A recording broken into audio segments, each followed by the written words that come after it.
What up, Ring Crew Army and MLW fans? Welcome back to a brand new episode of the Square Circle Podcast. On this episode of the Square Circle Podcast, I will be going over MLW Fusion Alpha. This is episode 2, and we are continuing to review MLW, which is Major League Wrestling. They're going to be on later tonight, Wednesday, September 29th on YouTube at 7 p.m. So make sure to tune in for that. You can listen to this review after the fact. And I really hope that you like this review. And if you do like this review, make sure to tell all your friends, share it on your social medias, and make sure to tag me at Maria_Shadows so that way I know that you listen to it and I know that your friends listen to it, and sharing is caring, right? MLW will be having its pay-per-view FIGHTLAND coming up October 2nd at the 2300 Arena in Philadelphia.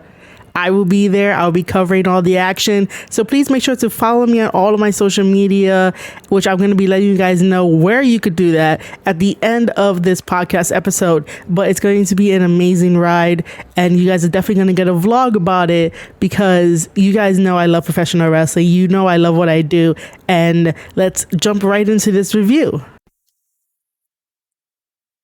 MLW Fusion Alpha starts us off with a lucha match. We have Aerys versus Aramis.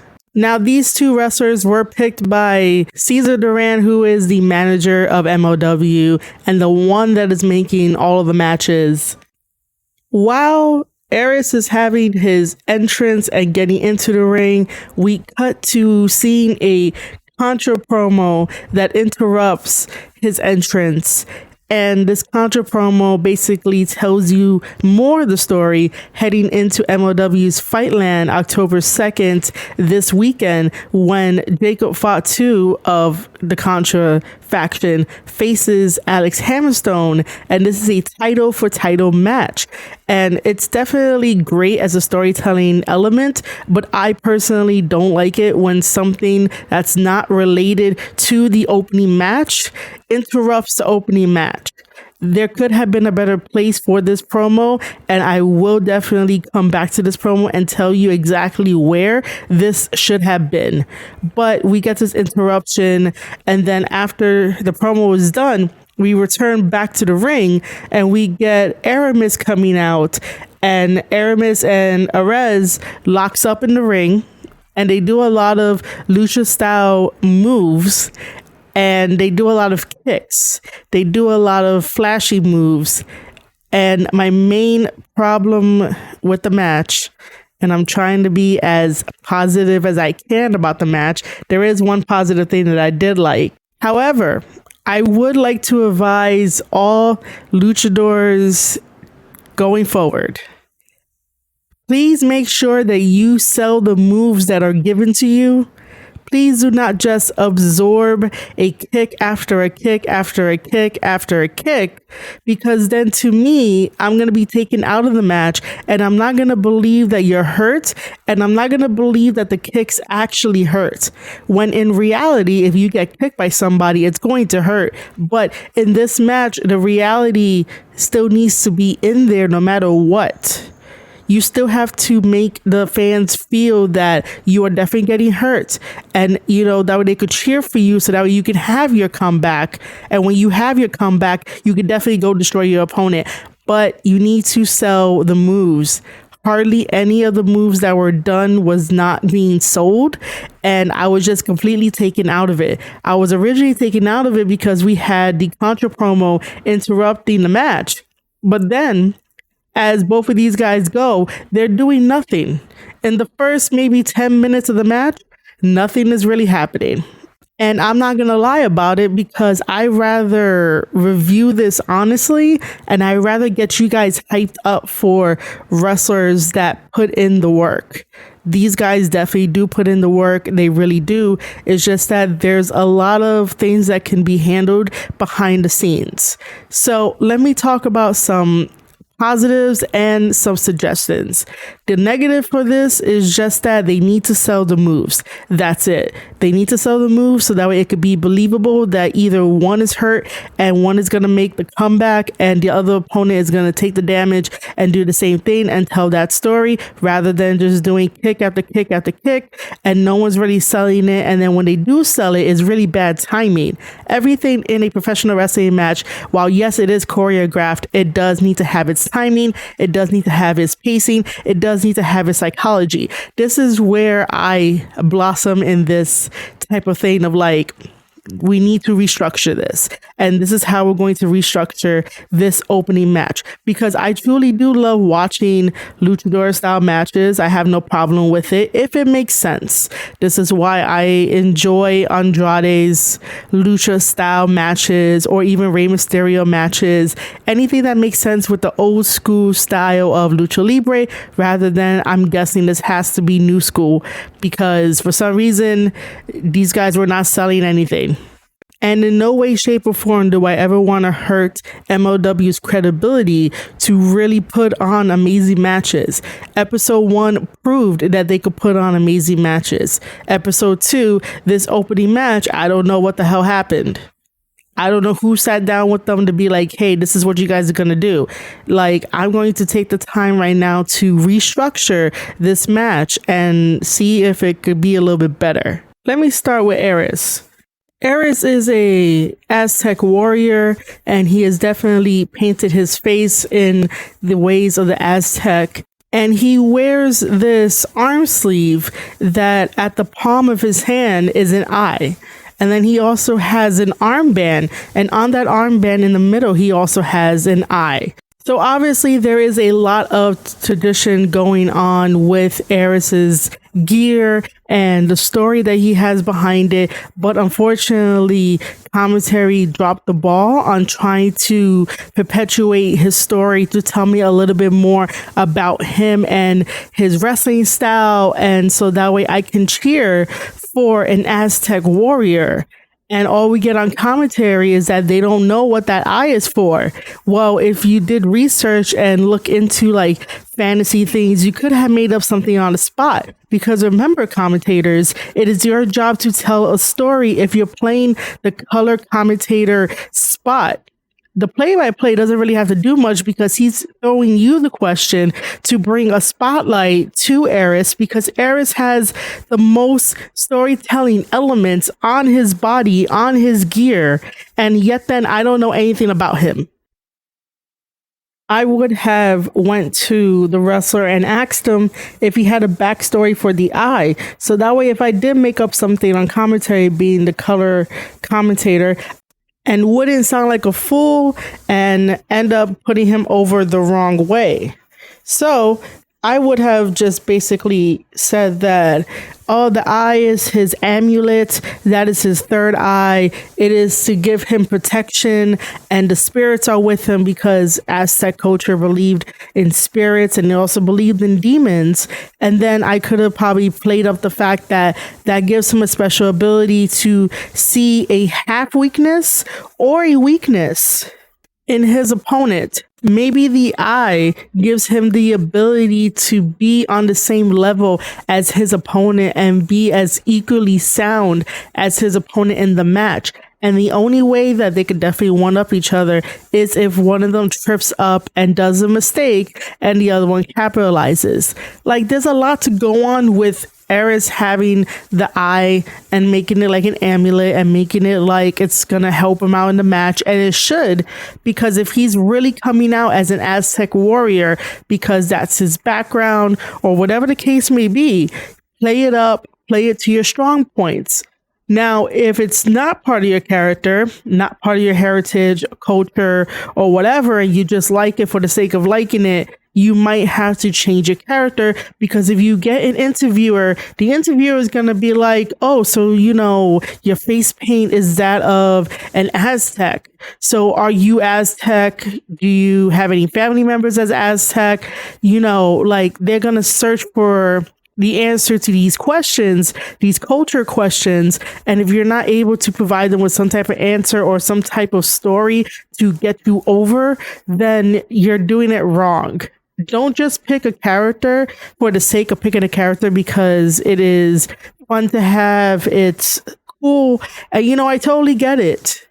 It is cool to have that type of character in a wrestling ring. Just make sure that you have everything checked off on your list that makes sense. So that way, when someone tries to question your character and your story, you have an answer for everything and everything is solid.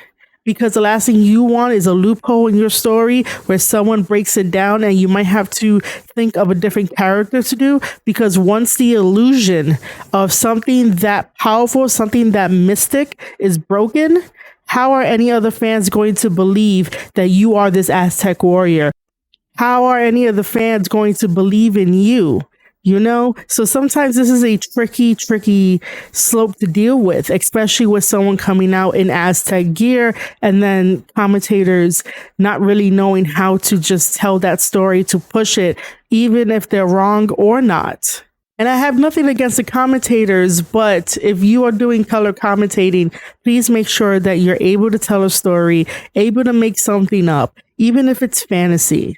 It doesn't matter. As long as you have something there to try and tell a story about the eye, maybe Aerys doesn't really have a story about the eye. And you as a commentator can help push that along and make up a story. And then he could go with it and tweak it to how he wants to. So that way the character doesn't have any holes in it. We also learned from the commentators that Amaris is part of a musketeer group, which I thought that was the most oddest thing to really say. Amaris was really good in this match. The positive things that he did was this awesome somersault senton to Arez on the outside, where he walks the rope and then does the move. Arez then does this fireman's carry into a knee and then a heel kick, and then turns it into a falcon arrow combination on Amaris, and that looked pretty cool, except that at least slow it down so that way your opponent can sell it a little bit more. And then the finish of the match had Amaris doing a torture rack, but in the style of an airplane form by spinning around and around and around and dropping Arez on his back, similar to like a Blue Thunder Bomb, and manages to pick up the victory 1, 2, 3. Our winner is Amaris. And again, I have nothing against these wrestlers. I have nothing against the commentators. I just think that a little bit more production could have went into this match and into the storytelling of the two wrestlers, because I really didn't learn anything from them in their match. Their match really looked like they were there to practice rather than there to actually have a match, because there was no aggression. There was no substance behind the kicks, behind the punches, behind the arm drags. It was just like, all right, I got to remember this spot here, that spot there. We got to do this choreograph right. We got to do this and that. It felt like there was nothing substantial for me to really remember these guys and remember the match. And that's really bad because it looked like they weren't there 100%. I would definitely love to see a rematch to maybe hear and see all of the aggression that could have been there, the storytelling that could have been there, the selling, so that way I can believe that these kicks actually hurt and everything else in between. But please do not let this discourage you from watching the match and enjoying it. If you enjoyed the Lucha Libre style, that's great. But I'm really here to break it down, and that's exactly what I saw. That's exactly how I felt. And in order to improve it, all I would have tweaked was the commentators should have made up a story so that way I could understand these two wrestlers. And definitely at the back, I would have definitely went over the match and reviewed it and be like, hey, we need more substance. Like, I don't even know who they are from start to finish. I just know that they were just two wrestlers in mask, luchador style. Bam, they go out there and have a match. But it really didn't fire up the crowd, so to speak. The crowd got into it like halfway through, but then like nothing really happened again. And that's my main issue, that there was barely any selling and nothing really happened. So let me stop beating up this match. And I hope that you guys understand that I have nothing against them. It was just a really bad produced match. We then get information on the MLW Featherweight Women's Division. Next week, it has been announced. On October 6th, 2021, we're going to have our first women's match, and it's going to have Willow Nightingale taking on Ashley Vox. After that announcement, we have our second match for MLW Fusion Alpha, which is Bud Heavy taking on Alex Kane. And Alex Kane is a suplex assassin. This guy can do many suplexes in the ring, and his mission is to make sure that he suplexes everyone. Now, generally speaking, I do not like squash matches. However, this was a smartly done squash match. Bud Heavy is exactly what his name says. He's on the heavy side, and Alex Kane is a very strong, heavy guy himself. And he definitely threw around Bud Heavy and suplexed him and managed to get in 2 suplexes during his match. But it was definitely Alex Kane dominating the whole entire match. But again, it was a smart squash of a match. So after Alex Kane gets his finisher in, which was this really unique ripcord Olympic suplex, there happened to be a post-match beatdown because Bud Holiday got up, gave Alex Kane 2 middle fingers, and that's when Alex Kane came in, did some more suplexes, and added insult to injury. Our main event for MLW Fusion Alpha was Alex Hammerstone putting up his National Openweight Championship title against filthy Tom Lawler. This match was honestly off as well. And again, I'm going to make some suggestions and tweak this match because it could have been a little bit better with just a couple of things to keep in mind. First of all, Alex Hammerstone is really a beast in the ring and has a really nice presence for a wrestler. And you could definitely tell that he values the spot that he's in. The only thing that I worry about is his cardio, because I don't know how great his cardio is. He was getting really winded in this match. So was Tom Lawler. And that's only because you have 2 heavy guys picking each other up for slams and doing this and doing that. Tom Lawler is a very interesting wrestler, and I guess I could say MMA turned wrestler, but he got it. He has that presence. He definitely is a filthy wrestler just because of the namesake. But other than that, the match fell off, and it fell off because of timing. It wasn't so much the pace. The pace was a little too slow for my liking, but that's just me. Other than that, it was just timing on certain things. So halfway through the match, Tom starts working on Alex's arm because Tom is going to set up for like an arm bar because he's an MMA fighter, so it makes sense. So there was a running bulldog, but he had Alex's arm extended and was working on it and kept hurting it. So we have a body part being picked on. Cool. Not a whole big deal. I remember like maybe 5 minutes into the match, we have this glitchy effect that happens on the feed where, you know, that could have been the perfect placement for what happened at the beginning of the show. So you guys remember at the beginning of the show in the first match where we had that Contra promo? Well, see, I found a place where it could have ended up. So hear me out on my idea, right? So after Tom works on Alex's arm, there was another point in the match where Tom stuns Alex and Alex is in the corner, and to his right, to Alex's Hammerstone's right, is Tom Lawler. Tom is on the ropes and he's signaling for people to come down. Now we can make the speculation that it is his team, Team Filthy. It could have been Kevin Koo and Kit Osborne. right? So those two, Kevin Crew and Kit Osborne, are part of Team Filthy, and they always accompany Tom Lawler where he goes. This time around, Tom Lawler is by himself, but he's still signaling someone to come out, right? So nobody comes out.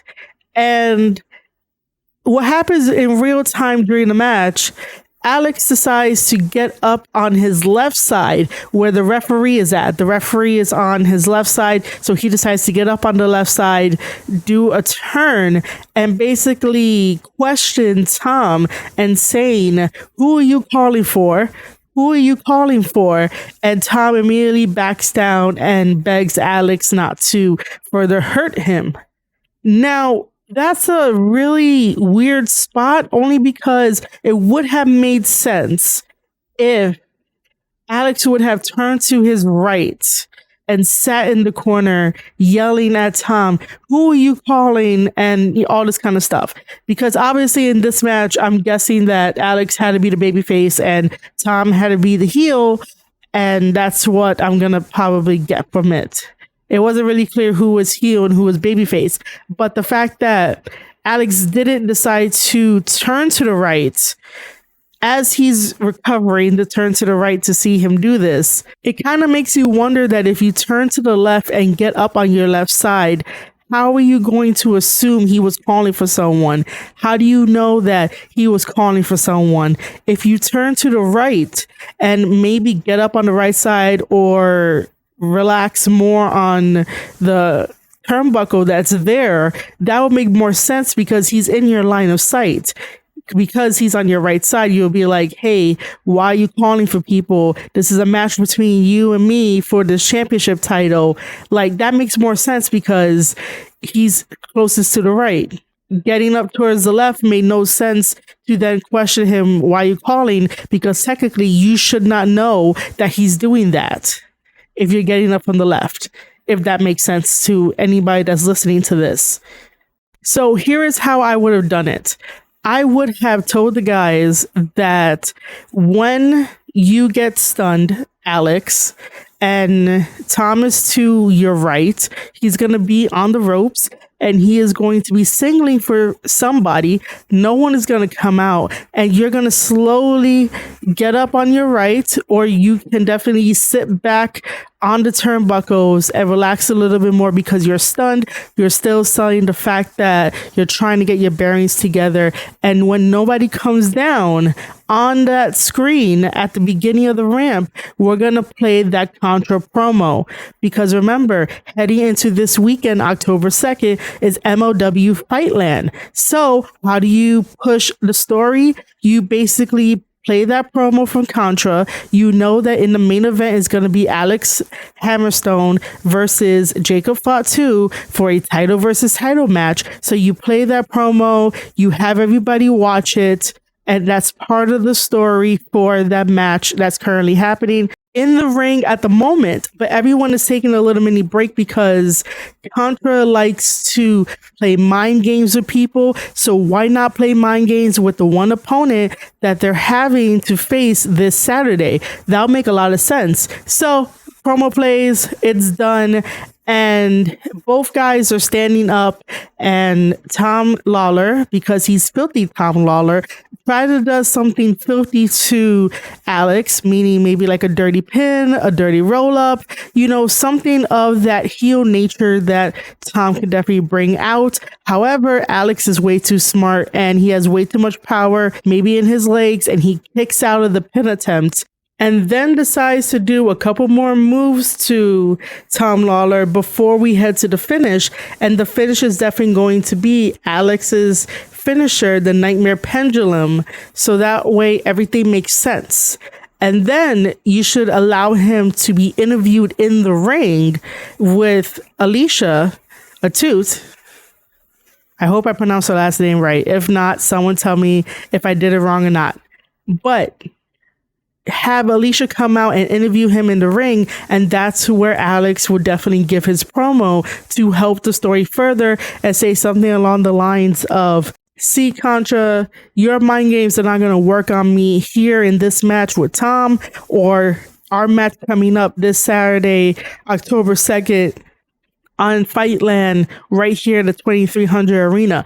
Just something along those lines to make the story go a little bit further, because right now Twitter is not really talking about it and there's not really much buzz behind it. So doing something like that makes it more enjoyable, so that way people can go and chat about it. And I'm all for social media presence, and I'm all for people talking and buzzing about professional wrestling. So again, if you're listening to this whole entire podcast, don't think I'm nitpicking for the sake of nitpicking, but these are just some stuff that has to be said, so that way the tiny mistakes can be fixed. This is all fixable, and I'm not expecting it to get fixed overnight. But then again, this is here to learn and how to be better and a little more tighter when it comes to presenting storylines to fans. MLW has the talent. I saw it on episode 1 and I was like, this is amazing. The only thing is that a tighter grip on the storyline to make sure that it feels as epic as it should be needs to be there. And I definitely don't mind being one of the producers or agents or coaches to help bring that to life and to make sure that the stories are being told well.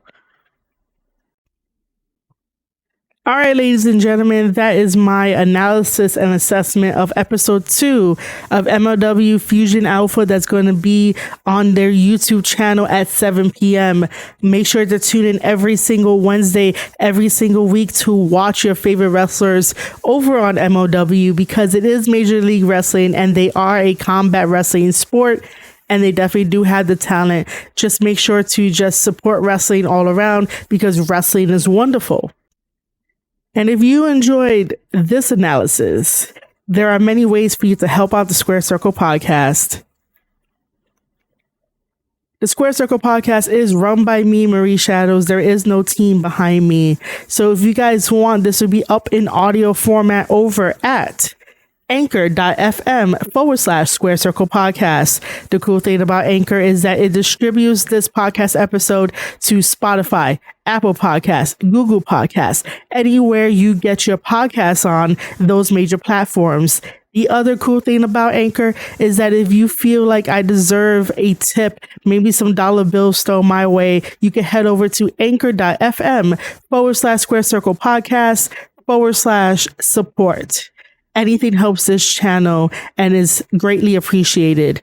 If you want the video part of this podcast, head over to youtube.com/Square Circle podcast. Make sure to leave me a comment, hit that subscribe button, and turn on that bell for all notifications to never miss an update. If you want to take it a step further, where you could get a Patreon membership subscription to the Square Circle podcast, well, basically to Marie Shadows, because I own everything, head over to patreon.com/Marie Shadows, because together we're making wrestling memories. And this weekend we are bound to be making some Major League Wrestling memories. And the last thing is that if you are on Twitter and you love talking about professional wrestling, and you love being invited to Twitter spaces, and you want to make more friends, well, guess what? I do have a Twitter account. Head over to Twitter and make sure to @ me at Marie_Shadows. And the cool thing about my Twitter profile now, my newsletter is currently available for you to subscribe when you go to my profile over on Twitter.